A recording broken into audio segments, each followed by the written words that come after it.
এই কথাটা বলা শেষ আর ধামাধাম তুলে বাইরে দিয়ে ফেলাই দিল।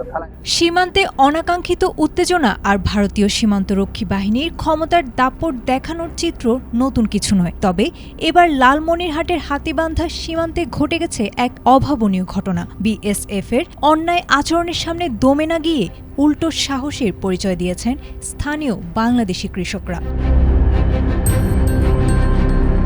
ঘটনাটি লালমনিরহাটের হাতীবান্ধা উপজেলার গোতামারি ইউনিয়নের বনচৌকি আমঝোল সীমান্তের ৯০৭ নম্বর মেইন পিলার এলাকার।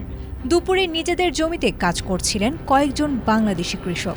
অভিযোগ উঠেছে ভারতের ৭৮ বিএসএফ ব্যাটালিয়নের পাগলিমারি ক্যাম্পের ৩ সশস্ত্র সদস্য সীমান্ত অতিক্রম করে অনধিকার চর্চা শুরু করে।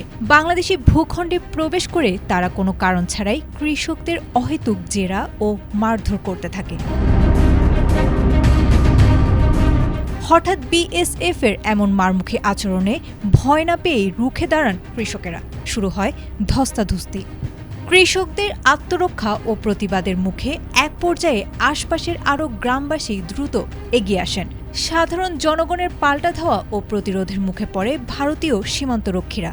পরিস্থিতির ভয়াবহতা বুঝতে পেরে নিজেদের প্রাণ বাঁচাতে ২টি শটগান ও একটি গুরুত্বপূর্ণ ওয়াকিটকি সেট ফেলেই দ্রুত ভারতে পালিয়ে যায় তারা।